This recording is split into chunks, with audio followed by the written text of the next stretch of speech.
Embrace being a loser, Olivia. And if you do that, you can be whatever you want to be.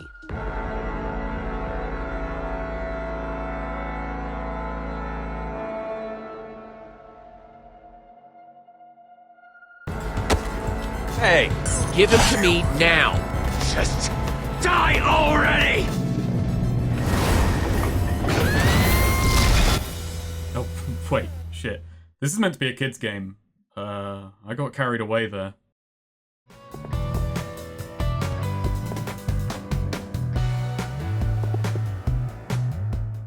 This video is a sort of sequel to last year's video on choices in Telltale's The Walking Dead. A lot of what I said on choices in broad strokes also applies to Minecraft Story Mode, so for this video we're instead going to be discussing the often overlooked aspect of its themes.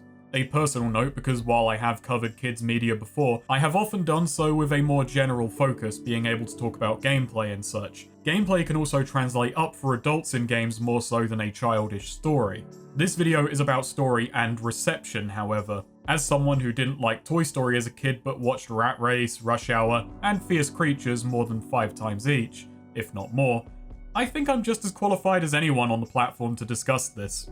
Minecraft Story Mode is a game, and I already have people disagreeing with me, that really feels off in every aspect. From presentation to play, dialogue to structure, the bizarre idea of an entirely plot-based experience spawned from and carrying the identity of a game that was at one point well liked for its sense of freedom, scale, and player-driven creativity. Not to mention, by the time Story Mode was coming out, Minecraft had already fallen largely out of vogue. It was still popular, but it wasn't really growing in the same way anymore, and some were growing weary of it. It was always going to be derided as a sorry cash grab no matter what, but Minecraft being on the way out really didn't help matters. I am myself unsatisfied with how critique of Minecraft Story Mode went. I can't fault others for that, however. Sometimes the easiest thing to do is point at the absurd thing and say in a blanket statement, "Isn't this absurd?" And it's not wrong, and I won't even say for those who actually played it that it is lazy to just throw that out there. But I looked at it, bought it, and thought about it because it is absurd. Absurd wasn't the final destination, but what made me interested. In the Let's Play by Super Best Friends, the two LPers, Pat and Wooly, talking like they are on the edge of death, podcast and banter, trying to ignore the game as much as humanly possible, not even giving it a chance to let it sink in. Wooly, for fuck's sake, you're now coiled into optimal sleeping position. But I'm still talking. You bastard. And it is funny. I already beaten Story Mode Season 1 twice for my own playthrough, and all I could think was, please for the love of God, look at what's in front of you. Actually look at it. It's worse than you are seeing. God, in my own playthrough from back when, I was only slightly better about that. Oh no, Ethel. Yeah, fuck. Oh, I don't God. know. No, don't worry, I appreciate something here. I did have an unironic reason for my interest in story mode that I correlate somewhat with my own old fascination with machinima, a story constructed using the limited resources in terms of animation, sets, and models granted by a game engine. A built from the ground up game only steeped in Minecraft's aesthetics isn't quite the same thing, but I was interested in where their interpretation would lead them. A Minecraft character is by design less expressive. There's only so many items and creatures within Minecraft. Minecraft's world has an abstract internal logic. There are rules that, if mined from, create an interesting limitation for crafting a story with. And there are some steps taken to take Minecraft's tropes and expectations and build a story from them. This still gives a perhaps crippling amount of freedom, however. I consider this cheating, but what are you gonna do? If the title and everything I've just said doesn't clue you in, this video isn't and is not going to be a defense of story mode, at least not Season 1. Season 1 is a train wreck of strange ideas, terrible dialogue, Still talking to myself? Yep. painful jokes, awful characterization, and well, a really terrible, downright cynical theme for its subject matter. Minecraft Story Mode is Telltale taking a sort of kids movie formula, merging it with Minecraft and trying to massage it into its own framework. And the ultimate result is an awkward mess. The attempt at kids writing clashes against what's either bizarre, half-hearted black comedy or downright cruelty. The only time it's funny is when it's trying to be serious. I can't tell whether or not it can ever read the room. That's meant to be a pivotal emotional moment. Everyone I have ever seen witness this moment bursts out laughing.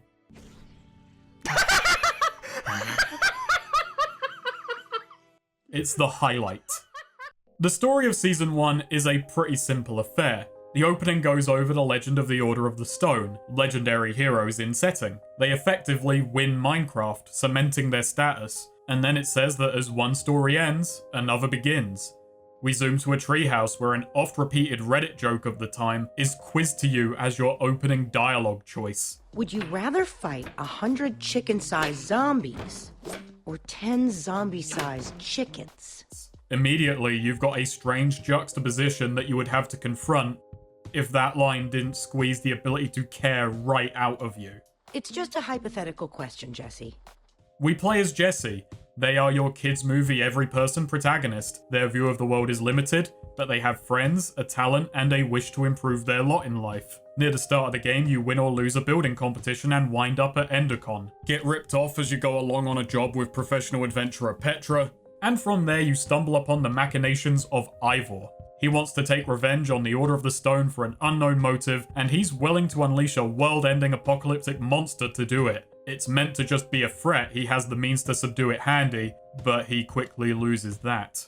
It then falls on Jesse to go around the world reuniting the Order of the Stone back together to take down the creature, but ultimately winding up being the one to do it themselves, becoming a hero in their own right. Along the way are twists and turns, losses and gains, and the reveal that our heroes, the Order of the Stone, are little more than frauds. Their heroic deeds earned by cheating. Ivor's intent wasn't to cause harm, but to expose a lie he's been not only made to live with, but scrubbed from history due to his unwillingness to fully play along.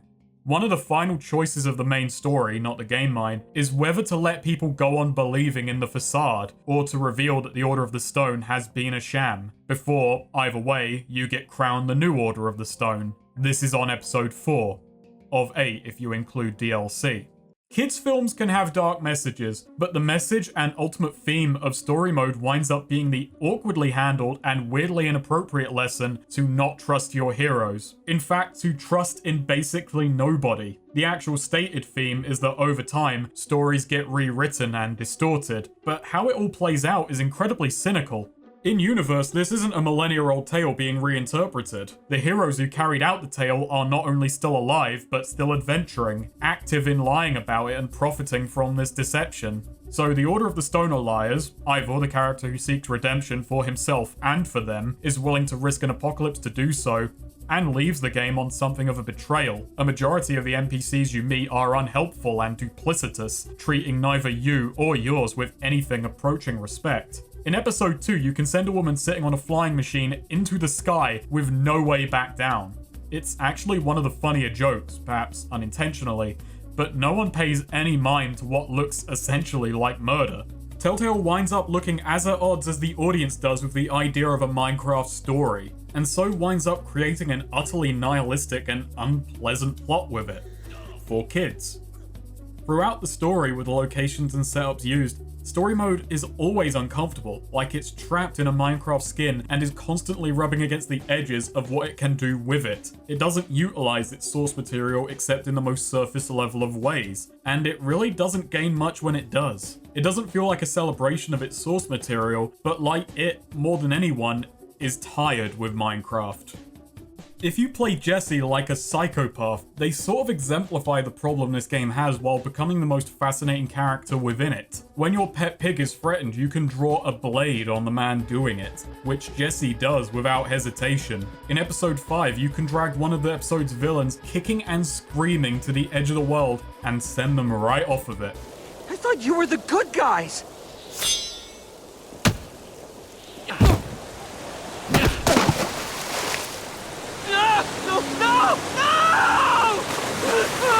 Again, without hesitation.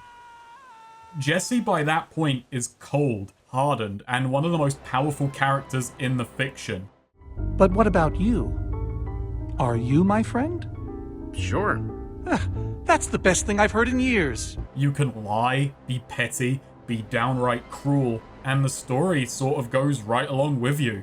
This darkness blends right into the world, like it's Minecraft by way of Game of Thrones. Despite your characterization, Jesse, for selfish or noble intentions, wants to be a hero, and the selfish Jesse winds up looking like the one who is more sensible for pursuing that wish. Everyone around Jesse, save for their immediate circle of friends, and even some of them, are unlikable, doing next to nothing for themselves or for you. So why would you want to be a hero to them unless it was for your own gain? The noble Jesse, in contrast, comes off as naive or downright foolish. It's so strange when Walking Dead demonstrates kindness as a virtue far more than what is ostensibly a piece of kids' media. Fun fact, I decided to rewrite and redo a segment of the video because I disliked my old writing, and the moment I sit down to record it, it starts pounding down with rain and someone's drilling outside.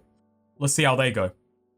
For what it is worth, I believe Season 1 attempted a sensible lesson, putting aside that Minecraft wound up on someone's desk and the people in the room decided on deception rather than a myriad of more applicable bases for a story, let's say. Imagine two people are talking and one is trying to tell the other you shouldn't believe everything you hear.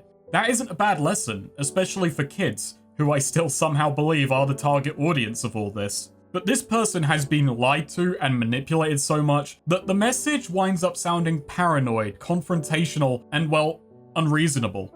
The stated intent often matters less than how the message is delivered. Not to mention, I believe interactive story media can be a great way to have kids interact with abstract moral questions.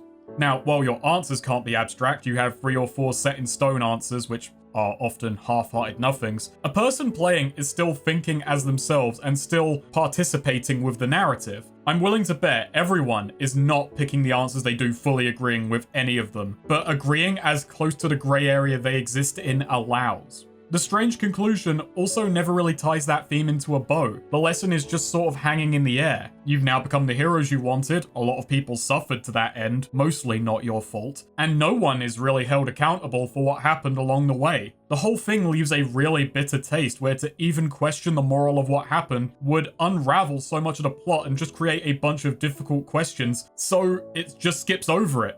Even more so considering there are 3 DLC episodes following your second generation of liars on an adventure to other realms to meet YouTubers.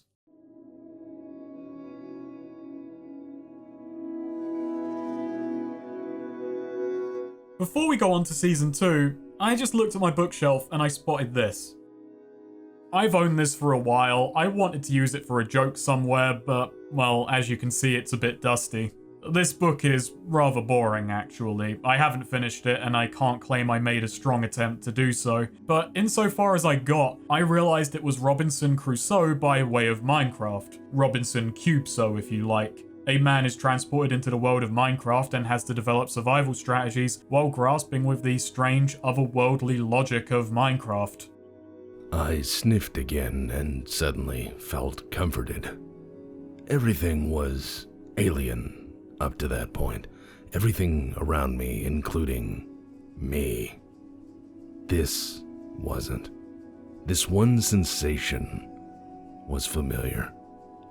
I could feel my neck muscles relaxing, my jaw unclenching. Hey, I'm not even embarrassed to say I took another 4 or 5 long, tranquilizing whiffs off that dirt block. I bring this up because I want to quickly mention how adapting Minecraft to non-interactive or less interactive mediums is fascinating to me. Minecraft as a property has no real characters. If anything does approach a character, it's the world itself. Instead, by and large, it has iconography. That world, whether barren or populated, is a constrained reality with health, death, food, wildlife, creation, and destruction. It's also a flexible reality. Some people play it to survive, others just to build. Death as a consequence is a flexible thing within its own rules, so the stakes there are not set in stone. It can be self-aware that it's a game, or a sort of stripped bare fantasy setting, or both as it needs to be. I said near the beginning that story mode is weird for essentially reversing Minecraft from freedom to linearity, but looked at from another angle, it isn't a great leap, it's just a more or less official take on a practice that has already been done for a while. Looked at from another angle, that isn't curtailing creativity, but is another part of it. In a wider picture sense anyway. So far I wouldn't really call story mode itself creative. How do I play Minecraft? Well, it is the year of 2019, and while you losers play Yakuza Kiwami 2, just released on PC, real gamers are going back to the roots and playing block-based survival mining and crafting game Minecraft. Where the fuck are you going? Pig, Oh, you little shit. But this isn't just your regular game of Minecraft. 100 players are dropped in Broville, an actual Minecraft city with elevators and streets and zombies. So many fucking zombies. And the last one alive is the winner of the coveted Bitcoin Steed. A steed made entirely out of Bitcoin, valued at $10. Don't miss out on this event to find out who is the winner of 2019.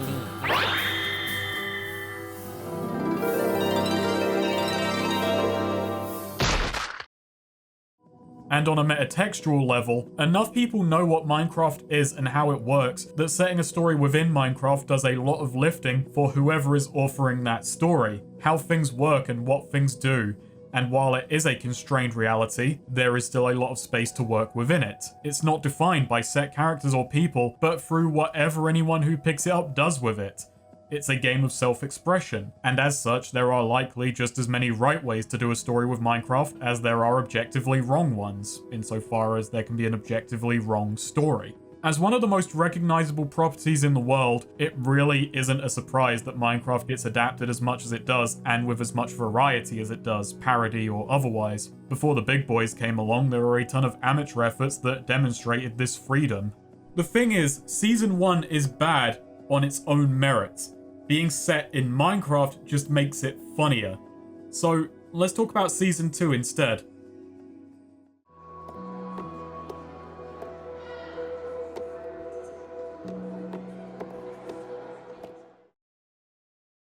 One of the first questions of Season 2, in stark contrast to 1, is whether or not Lucas, a minor character throughout both seasons, should embellish the story of Season 1 in the book he's writing. You can permit or deny him this. Within that first scene, Season 2 has already one-upped its predecessor by letting you interact with a theme.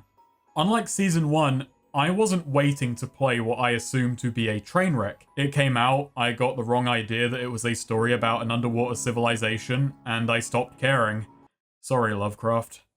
A friend bought it for me in the hopes we'd make a playthrough of Season 2, and this was a good while after the whole season was available. So as I do for these things, I did 2 playthroughs, 2 runs of each episode, and I was surprised. It wasn't awful. Well, only in one regard, actually. It has a fitting, applicable, and sympathetic message for its intended audience, and it uses its framework as an interactive story to let a player have a dialogue about its theme. A theme which it genuinely explores.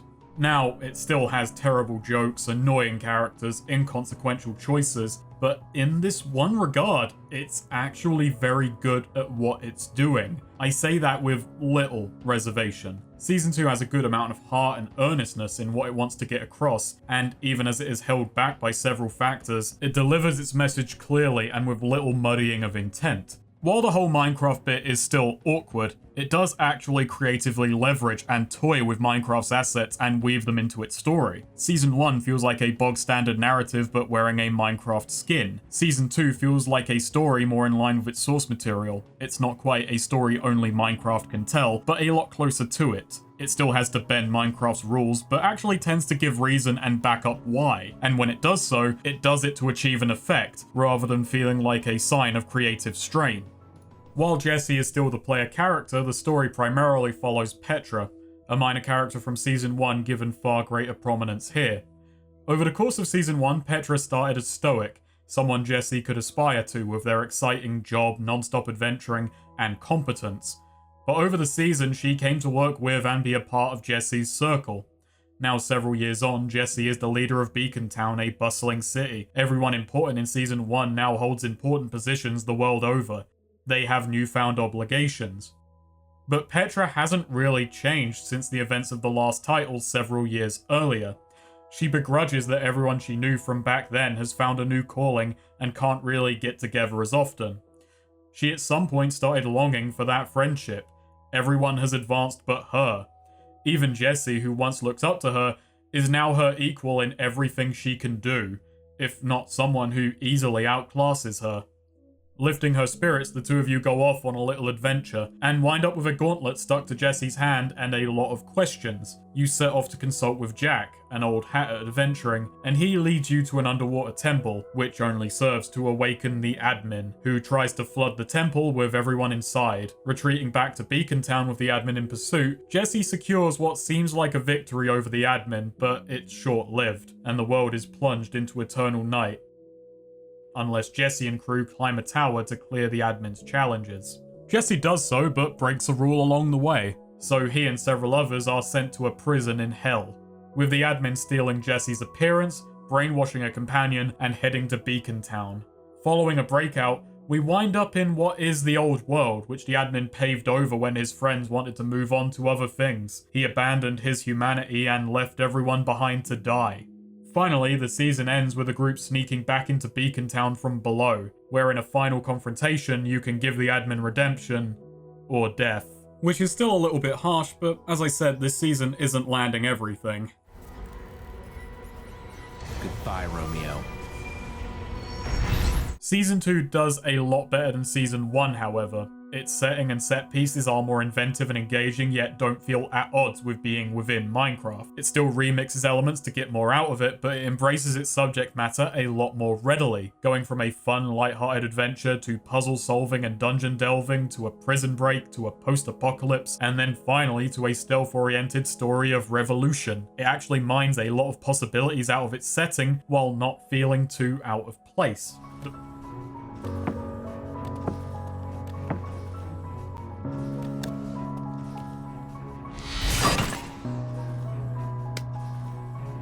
Jesse, what are you doing? We can't use that.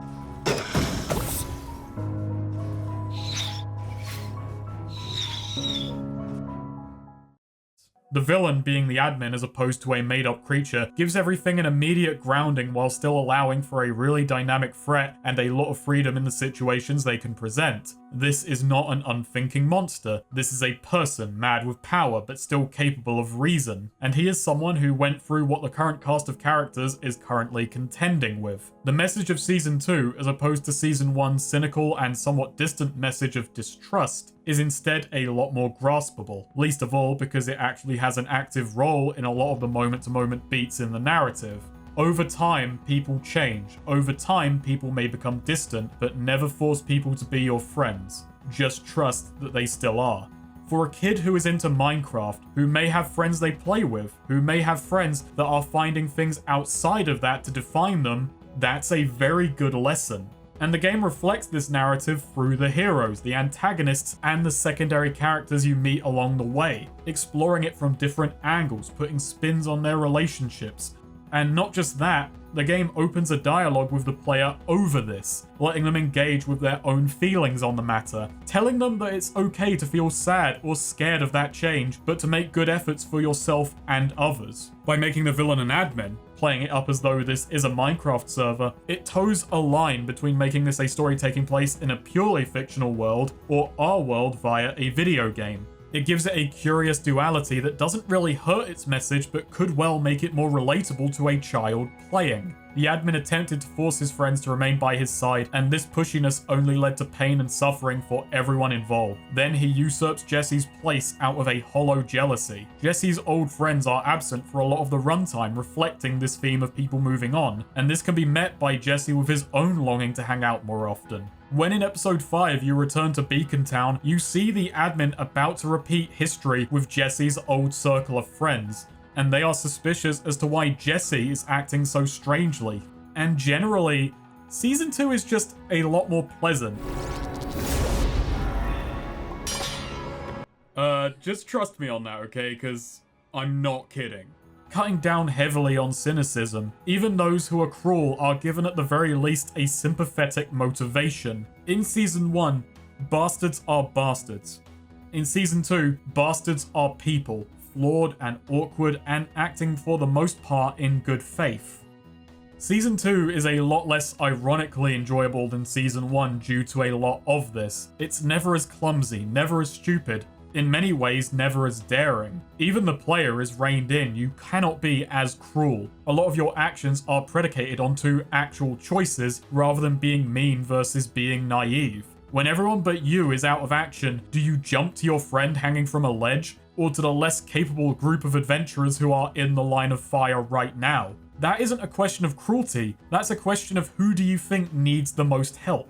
Even when you can make a decision that is outright mean-spirited, the game is self-aware enough to understand what it's doing and to frame it appropriately. It's no longer a case of them not knowing what to do with a child-friendly narrative, but knowing how to perform darker acts with a light touch and at times a wink. I'm not sure if I'd call this video a defense of Season 2, but I do believe it suffered from being the second season of something that is mostly existing as a punchline.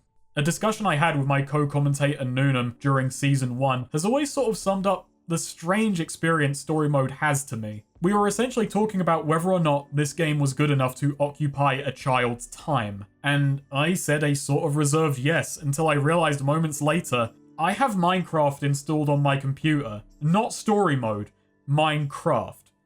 If I had to entertain a bored child, why would I pick this? I don't believe that should invalidate its existence. As a matter of fact, I despise that brand of lazy dismissal. While I don't like the end product, I don't begrudge the attempt, regardless of whether we're talking art, pet projects, or, as is the case here, a calculated, marketed, possibly soulless IP.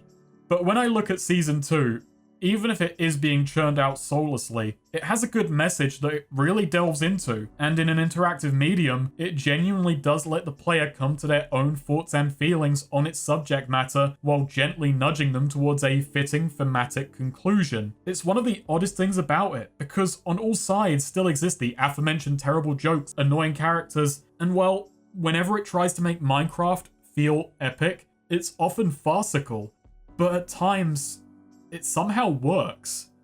And that's one of the best and saddest things about it.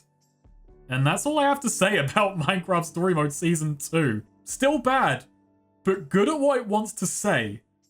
So, this has been TehSnakerer, and I bet you thought you would never hear me praise Minecraft Story Mode unironically in any way. Thank you for watching. This started as a shorter video idea and sequel to an older video that got a bit out of hand. That old Walking Dead video started as a break from a bizarre project on an obscure game, and this one is the same way. So look forward to a genuinely absurd, obscure game next time that has even worse writing than Minecraft Story Mode, funnily enough. Plus, in case you don't know, you can find links to my Yakuza Free playing on Twitter. It should hopefully be public soon. It's been sitting in a copyright claimed state since last month. And later on this month, the Afterthought video for Yakuza 3 should be out. So if you are in that patron tier, please ask questions for it if you haven't already. And this video as well, of course. If you want to support me in making further videos, you can spread this one around, and you can support me directly on Patreon, where you can join the people scrolling past right now. Get access to scripts and bonus Afterthought videos with thoughts that spawned in the making of the video, loose odds and ends, and answering viewer questions. At any tier, you get access to a Patreon Discord server, where besides giving people a place to chat, makes it easier for me to catalogue questions for the Afterthought video itself. So, to next time, with an even more obscure successor to an already obscure game. From Denmark.